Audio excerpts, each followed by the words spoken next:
Why e-commerce stops working right when you think you want. Now, this is coming from somebody who has made over $30 million selling products online with e-commerce. I think I'm one of the few people that have actually seen success with this model through thick and thin. Been with it for multiple years now. We have multiple brands of our own, and we've absolutely crushed it in this model, to say the least. I've seen the space of e-commerce change over the years, and I like to think I'm one of the veterans of the space, and we've been able to make it work throughout, again, thick and thin. This was, during COVID when it was really easy, or recently when it's been getting really hard, or, through the TikTok ads boom, or through the Meta ads boom. We've been with e-commerce through the thick and thin. And I can tell you guys from experience from our own brands and coaching many other brands, why most e-commerce brands fail right when they start to win. At the end of the day, there's a lot of things that happen in the business. There's a lot of things that can happen in the business that results in it not working. But what I do want to tell you guys is there are a lot of reoccurring cases, a lot of patterns that I see that happen time and time again that cause people to stop making money, that cause people to actually start failing because they didn't focus on the right thing or set up the right thing in the first place. This is going to be a very technical video. I'll be getting kind of in the nitty gritty, and this is for anybody who is actively running an e-commerce business, who was about to be running an e-commerce business. I wish to God someone told me this type of stuff when I started, because again, I cannot count the amount of times I've seen someone start to make money with e-commerce, their business or store is doing really, really well, and then out of nowhere, it just hits and it crushes and it just stops working, and it all kind of comes back to the same kind of principles that I'll be getting into this video.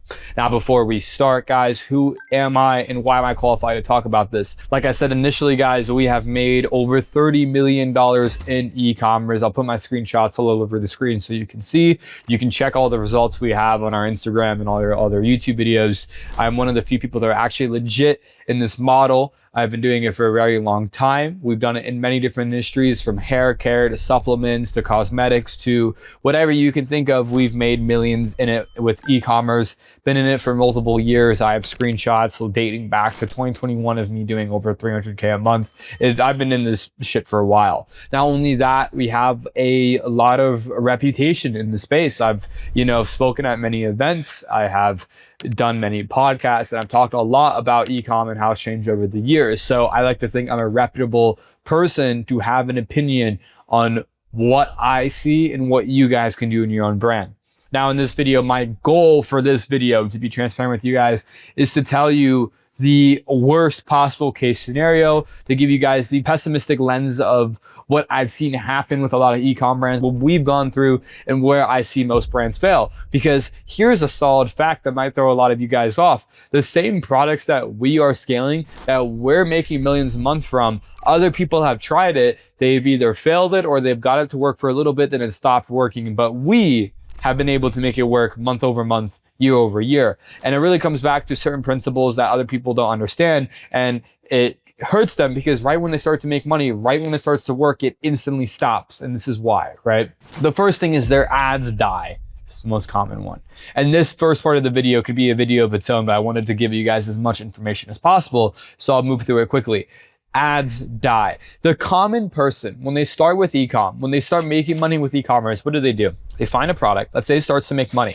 They're like, oh shit, I'm rich now, I'm making money. They start bumping their ad budgets. They start spending more on that specific ad or product. And what happens is eventually their ads that were working start dying. Like I've said it before and I'll say it again, you don't have winning product, you have winning creatives, right? And your product is just a vehicle for your winning creatives. So when you guys stop making winning creatives for that product, that vehicle dies. It stops working.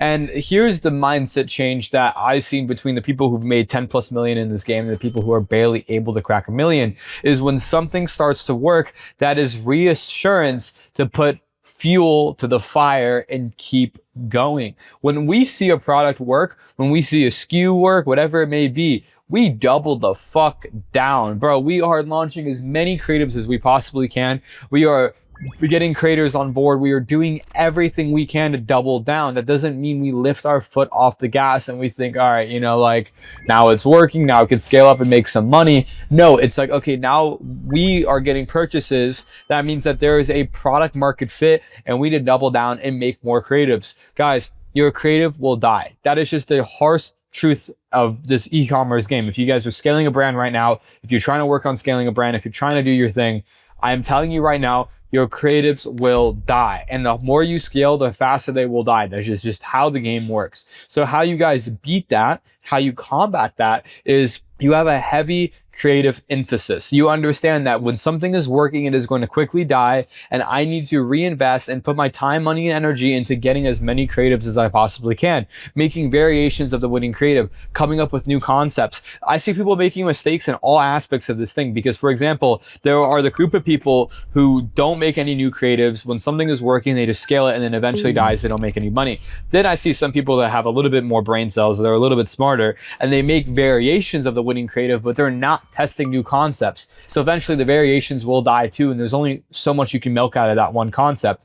Then you see the people who are, testing variations and are testing new concepts, but they're not trying new formats like statics or, VSLs or any other formats. So they end up not being able to scale as hard. And then you have guys like me who've seen it all happen, and they know, okay, if something is working, it is time to double down with more concepts, variations, more formats. Like, you have to be launching creatives every day. Between all our brands, we're launching 100 creatives a day, well over 100 creatives a day. And that's something that I want you guys to conceptualize. You're competing with me. You're not only competing with me, but you're competing with all our Brandify students, all our people, right? We are killers. We will launch creatives 3 times a day, 4 times a day. We do not care. The more it's working, the more validation we're getting to keep going. So of course you're gonna lose, right? And these are all the types of things that we talk about inside of Brandify. Like I mentioned before, our Brandify students are doing the same exact strategies as us. That's why we have students doing 100K a day. We have students doing 5K a day. We have students doing 30K a day. I'll put the screenshots all over the screen, but if you guys are interested in Brandify, link is in bio. I hope to see you guys in there. But moving forward, a lot of people do fail because they don't have a proper creative system. So to combat that, I'll tell you guys this. If you have a creative that is working, make sure you're launching at least 3 batches a day. One batch is, let's say, 3 to 5 creatives that are variations of your winning creative. One batch is 3 to 5 variations or 3 to 5 creatives that are going to be with a similar angle, but they're like new creatives. So for example, if you have like a weight loss creative that does really well, that is like busy moms, this is good for busy moms, your second batch of creatives would be like kind of the same lingo, the same angle, but they're obviously unique creatives. So it'd be like very different, right? And then the last batch of creatives, remember, because it's 3, the last batch would be completely off the wall, oddball creatives that are not related to the first 2 at all, right? And I would always say, like, have that in mind. You're launching 3 batches a day, you're pushing out every single day, but even if it's not working or you don't see that much success, as long as you're progressively adding creatives to the ad account, Meta will let you keep spending. It's kind of weird how it works, but a lot of people don't realize you're not making an agreement with the customer when you get a purchase. You're making an agreement with Meta. Meta will decide who they want to give purchases to. Same with TikTok, same with Google, same with any of these ad platforms. So if you're constantly adding creatives to the platform and you have a heavy emphasis of creatives, you will find it a lot easier to see success because Meta is more open to you. Next reason why most e-commerce stores start to fail right when they start to win is because competition creeps in too fast. This is very common, especially in today's day and age when everybody's doing e-commerce, and it's very hard for you to fly under the radar if you're making money, because with all these tools and all these things out there like Shop Hunter, ad spy tools like Minea, there's so many out there that if you're making money, at least 10 people know, right? If you're scaling up, at least people will always know, right? So there's a couple ways to combat this. Right? The first one is obviously the creative output. If you have a high creative output, you'll find it monumentally easier to find success. But a huge way is by making your product better. Now, this is something that I haven't talked about a lot in other videos, but it's something that I wish I have talked more about because a lot of people ask me about it. And now we're talking about it. If you guys have a heavy emphasis on making your product better by, branded packaging, trying to move stock into the US, doing subscriptions. This is a huge one. You should definitely be adding subscriptions to certain landing pages and trying that out. And we talk a lot more about that in some of our previous videos. If you guys want videos somewhere on this, go to the fucking channel. They're over there. But we talk a lot about making the product better, adding subscriptions, and just overall making the business better, right? This is something that is not a direct ROI. So it's like, for example, if you add, branded packaging or you do this or that, you're not instantly going to be getting that effect of like, okay, now we're making more money, but you slowly start to make it harder for other competitions and they will trickle off. So to give you guys the rundown in terms of things that you need to be doing when your product starts to work in order for it to consistently work, it is branded package in stock, US inventory, subscriptions if your product supports it, progressive creative overload. The last one I haven't talked about yet is working with influencers and content creators. So, outreaching the content creators on X or just on Instagram. And again, we talk about this in other videos, so I'll briefly go over it. Getting content creators to post content about your product, getting content creators to make content about your product and running it as ads. These things of like actually building a real business and having a proper content system and a good product. It might not month one really help, but month two, month three, when your competition starts to really creep in, they will not be able to beat you because you've established a brand. And I've said this in other videos and I'll say it again. To have a brand isn't an overnight switch. It's not like you did one or two things and now you have a brand. To have a brand, what it really means is that you took the time and you did all these little small things and it added up and compounded into you actually having this brand that other people can't replicate. The more small shit you do, like having content creators make videos, having branded stock, trying US stock, all these little small things that you put into motion that other people aren't doing, they slowly compound and build you into a real brand. And next thing you know, you have a sellable asset that other people aren't able to copy. That is your moat, right? So I urge people, when you start making money with e-commerce, the money will flood in. It will flood in like none other. Like trust me, I've gone from, barely making $1,000 a day to these ads are working so well. Now I'm making 30K a day. Now I'm making 100K a day. Like I've been through the parabolic scale like crazy. And I can tell you guys for a fact, when it rains, it pours. And I just urge you guys, and I hope you guys listen, when the money starts to roll in, do yourself a favor and start reinvesting a little bit of it back into proper content, proper branding, and these other small things, because over the next couple months, it's really going to shine through and you're going to actually have a brand that's consistently making money. I promise you guys, like a lot of people think like, oh no, like I'm just going to scale up my ads and make money and then hop on the next product. No, you can generally make over $5 million profit. Like you can make millions and millions of profit. You can be a multi-millionaire, like actual generational wealth, if you just locked in and put a little bit of money back into building it into a real brand, right? And again, these are things that we talk about inside of Brandify. These are things that I'm telling students like, okay, if you're at this stage with your brand, do this, do that. These are the exact conversations I'm having with people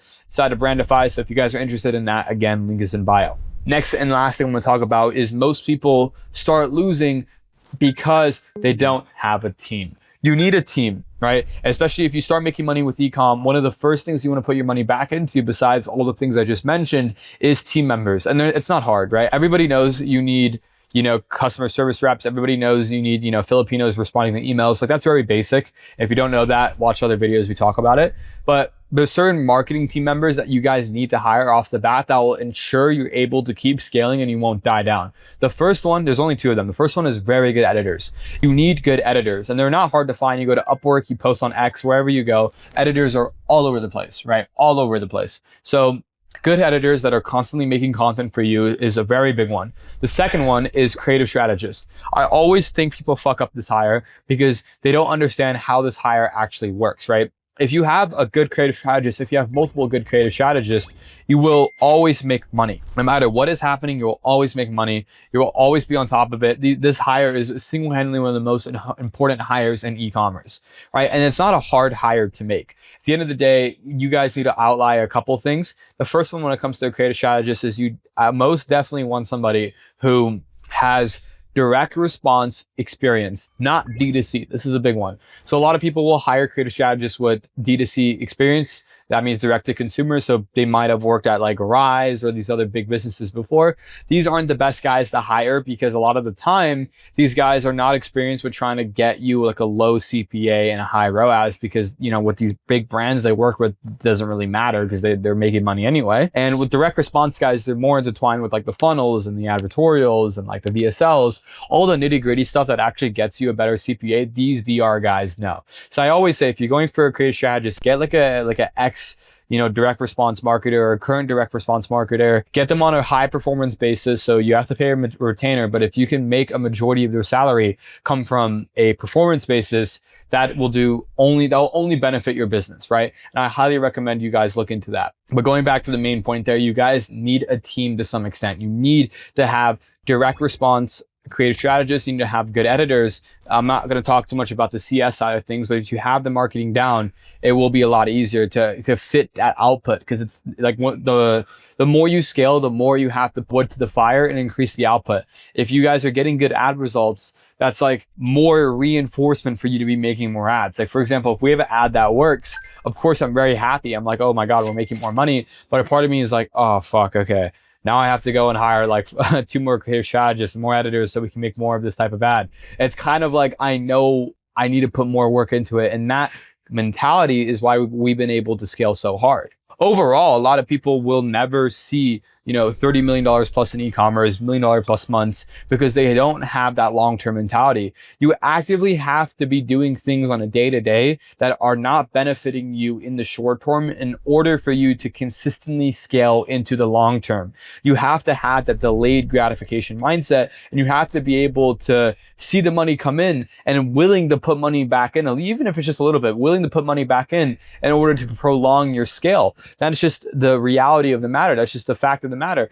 You guys need to be able to have that long-term mentality in order to hit those numbers. And again, this is coming from somebody who's done it. Like, I've literally done it. And I can tell you guys for a fact, the short term needs to be validation that you can make it long term, not short term like I'm making a bunch of money and that is it, period. A lot of it does come back to mindset, right? And a lot of you guys might be in a position where, you know, you have some success coming in, or you're, you know, on your path to success and you're on your path to making e-com work, and you just kind of need a little bit of support in order to like really dial in on what you need to do. Wrapping it all up, guys, it is not the hardest thing in the world. It just takes a little bit of a shift in mindset. And again, these are all things we talk about inside of Brandify, which is our community where we teach, help, build, scale, do whatever you guys need in order for you to have your own winning e-com and AI brand. And again, guys, the link for that is in the bio if you're interested.